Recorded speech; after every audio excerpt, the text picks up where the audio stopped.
moi, j'avais besoin en tout cas de savoir pourquoi je me levais le matin. Ma passion, c'était le sport. C'est ça qui, pour moi, apporte du sens à mon activité. Et donc, à partir du moment où j'avais une forme de connexion et où j'avais un petit peu d'intérêt pour le produit sur lequel je travaillais, ça me suffisait, même si finalement, c'était un autre métier.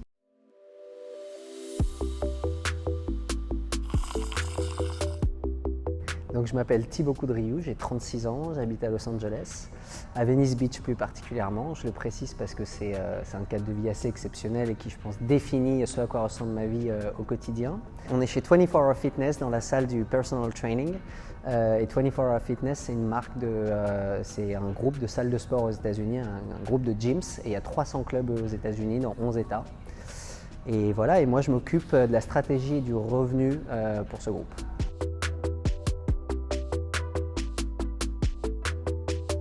On pouvait choisir nos cours, mais moi j'aimais picorer à gauche à droite.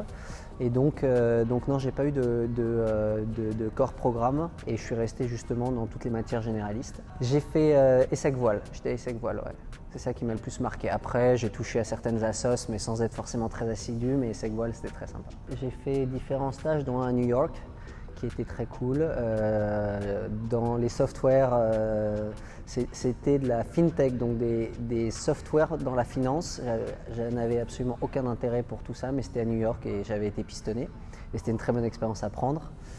Et sinon, je suis parti en Inde, à Ahmedabad. On avait un partenariat, il y avait un échange à Ahmedabad, je ne sais pas si c'est encore le cas. Et donc je suis parti 4 mois là-bas vers la fin de ma formation à l'ESSEC.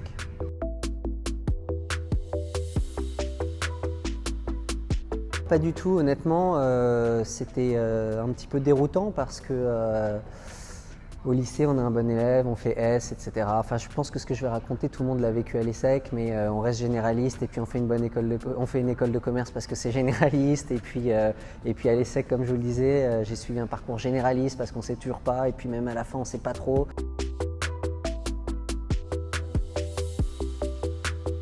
Ne sachant pas quoi faire, on s'oriente vers le conseil en stratégie et puis ça continue comme ça, quoi. Et à un moment, il faut choisir.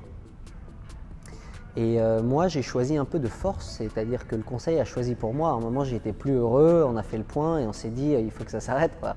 Parce que pendant toutes mes années de conseil en stratégie, j'étais cycliste, j'avais une vie à part. Je faisais de la compétition assez haut niveau et c'était vraiment ma deuxième vie. Et donc je menais 2 vies en parallèle. J'avais ma vie de consultant avec mes petits costumes sur mesure et c'était assez excitant. Forcément avec des gens intelligents, bosser pour des belles boîtes avec des problématiques intéressantes, stimulantes si on utilise tous les mots qu'il faut utiliser pour décrire ce qu'on vit dans ces années-là. Mais en réalité j'étais très malheureux parce que je sentais bien que j'étais quand même pas à ma place. Et puis c'est usant, c'est très fatigant de mener cette vie-là, c'est peu d'heures de sommeil et puis à un moment donné on sent bien que c'est un équilibre qui ne tient plus. J'ai cherché autre chose et j'ai trouvé quelque chose de super. J'ai rejoint Amaury Sport Organisation, qui est l'organisation, qui est la boîte qui détient et qui organise le Tour de France, ainsi que un certain nombre de courses internationales. Il y a le cyclisme professionnel, mais il y a aussi les sports mécaniques, avec le Dakar par exemple. Il y a les événements de masse avec le marathon de Paris ou l'étape du Tour, qui est une grande cyclosportive française. Et puis il y a aussi le golf et la voile. Et donc j'ai eu cette super opportunité de rejoindre le business développement et la stratégie d'ASO. Et mon rôle était de créer de nouvelles courses cyclistes à l'étranger pour faire grandir le portefeuille d'épreuves d'ASO. Et donc c'était parfait. En fait, ce qui est marrant, c'est que c'est à ce moment-là que j'ai arrêté de faire du vélo. Ouais. Tout arrive en même temps. Je commence un nouveau boulot que j'adore. Je rencontre celle qui est devenue ma femme, tout ça en 2-3 semaines. Et puis je me blesse en bas du dos. Et donc j'arrête le vélo et j'ai jamais repris. Enfin, j'ai jamais repris au niveau auquel j'en faisais. Comme si c'était la fin d'un cycle. Et comme si après avoir été en permanence dans la lutte pour essayer de trouver une forme de bonheur, d'épanouissement dans cette lutte entre le conseil en stratégie où j'apprends plein de choses mais où je sens que je ne suis pas à la bonne place et puis ma vie de cycliste de haut niveau. je quitte cette dualité et cette friction permanente entre mes deux vies pour basculer vers une situation dans laquelle je suis beaucoup plus épanoui, où j'aime mon boulot, où j'ai plus besoin de m'entraîner comme un forcené pour trouver du sens à ma vie, où je trouve aussi un équilibre émotionnel. Donc c'était un très bon moment de ma vie, ça.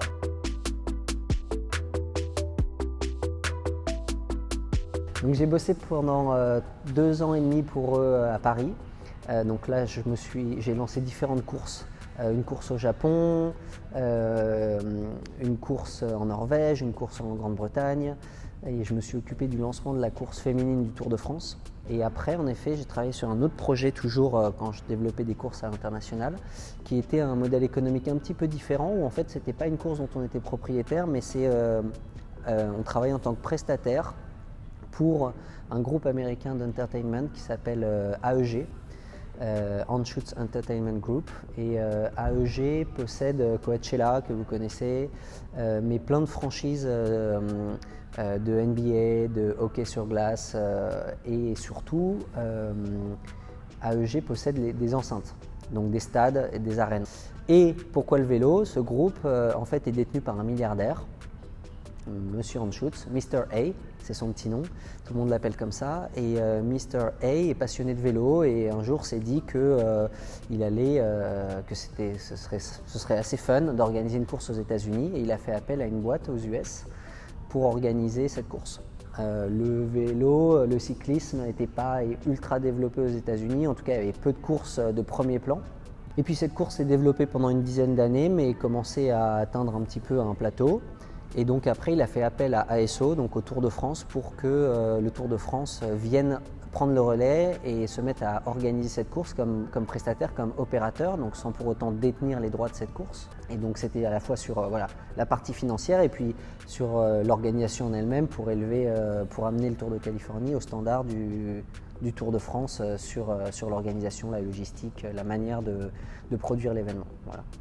Et enfin, le dernier volet, c'était apporter une nouvelle dimension médiatique à cet événement, parce que quand un leader comme le Tour de France se met à organiser le Tour de Californie, forcément l'attention médiatique se porte sur cet événement-là en se disant qu'est-ce qui va se passer. Et comme je connaissais par cœur le projet, j'ai dit au CEO d'ASO, à Yann, qu'il fallait qu'il y ait quelqu'un sur place pour gérer ce projet le mieux possible. Et donc j'étais très bien placé pour changer de boulot et pour partir aux États-Unis pour gérer ce projet plus particulièrement. Jusqu'à ce que tout ça s'arrête avec le Covid. Et moi, j'ai eu envie de rester aux États-Unis. J'ai trouvé une super passerelle vers le fitness. Et donc c'est là que j'ai rejoint 24 Hour Fitness.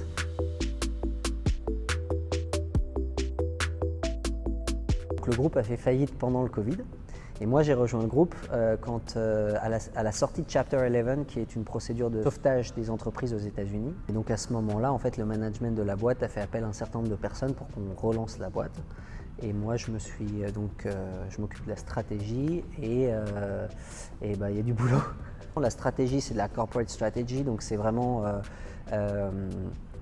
c'est le suivi des KPIs de la boîte, tous nos tableaux de pilotage, le reporting aux investisseurs, la préparation de tous les board meetings, toute la relation avec les investisseurs. En fait, on a un certain nombre de documents à produire et puis une histoire à raconter pour expliquer à nos investisseurs ce qu'on fait de la boîte, quels sont nos projets à court terme, à moyen terme. Et l'autre partie, c'est donc le revenue management. Et ça, qu'est-ce que c'est? C'est l'optimisation des revenus. Et donc, les revenus découlent des produits qu'on vend, des prix qu'on définit pour chacun de ces produits et des promotions, parce que cette industrie du fitness est entièrement basée sur des promotions en fait. Il y a tout le temps des deals, 20% off, no initiation fee, $0 down, et tout le temps des deals, et c'est pour ça que les gens achètent des memberships.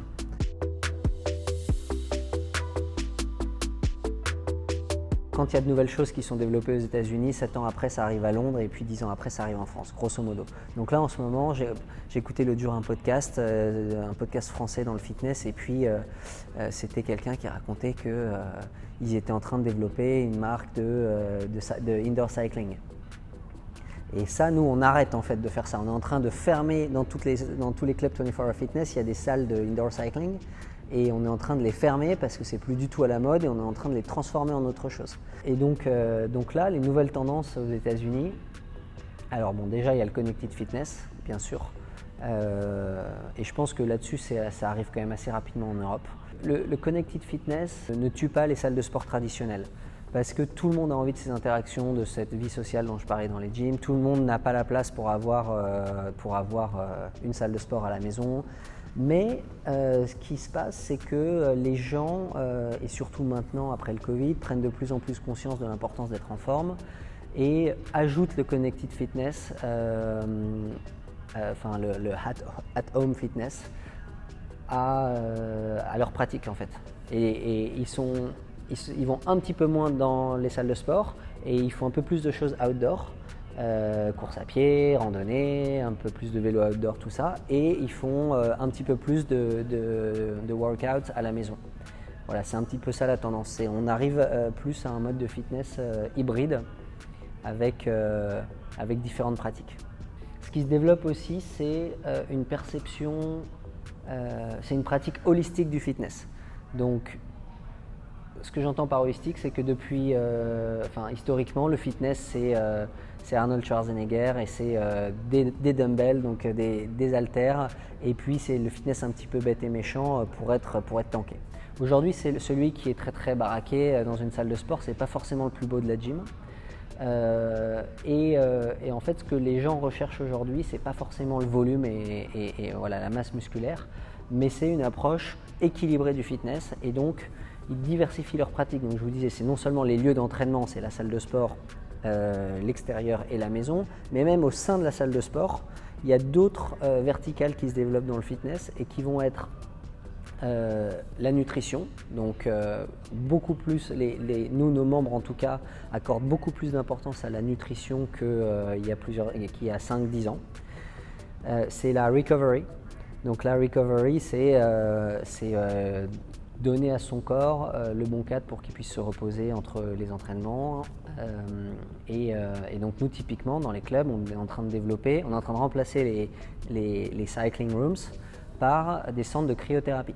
Et puis il y a ce truc qui est très à la mode aux États-Unis, qui est la mindfulness. Donc aujourd'hui, c'est une des fonctions des salles de sport dans le fitness, c'est apporter des solutions pour que les gens puissent prendre soin de leur corps, mais aussi de leur esprit.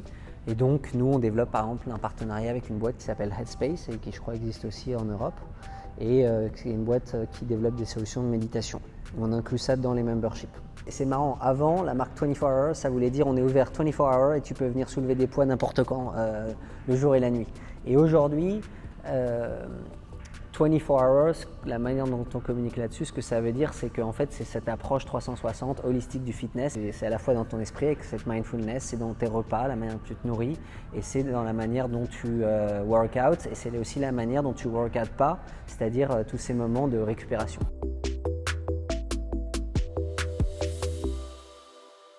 Dans le fitness, on essaie de dire aux gens you go from a day to day one. Donc en gros, c'est arrêter de dire un jour ceci, cela, mais donc shifter from one day to this is the day one. Donc c'est le jour où je commence ça, quoi. Et en fait, ce que ça veut dire un petit peu ça veut dire qu'il faut commencer quelque chose. Enfin, à un moment donné, il faut commencer quelque part et faire quelque chose, même si c'est pas forcément la bonne décision. Et moi, quand j'ai rejoint le Tour de France, j'ai divisé mon salaire par 2, quoi, du jour au lendemain, en sortant du conseil en stratégie, en allant dans une industrie dans laquelle beaucoup de gens veulent travailler. Une boîte comme ASE n'a pas besoin de rémunérer ses salariés beaucoup parce qu'il y en a beaucoup qui frappent au portillon. Et donc, voilà, ça n'avait pas trop de sens d'un point de vue économique, d'un point de vue carrière, mais à un moment donné, il fallait retrouver un peu foi en la valeur travail et il fallait commencer quelque part. Et moi, je sentais que j'avais très envie de le faire. Et donc, il y a un moment, il faut y aller, quoi. Voilà, c'est ça. Et il faut sentir cette petite étincelle et être prêt à faire quelque chose, même si ce n'est pas le bon choix de carrière. À un moment donné, il faut sortir de ce chemin qu'on a tracé pour nous et qui nous a amené en prépa, qui nous a amené à l'ESSEC, qui nous a amené dans le conseil en stratégie. Il y a un moment, il faut sortir.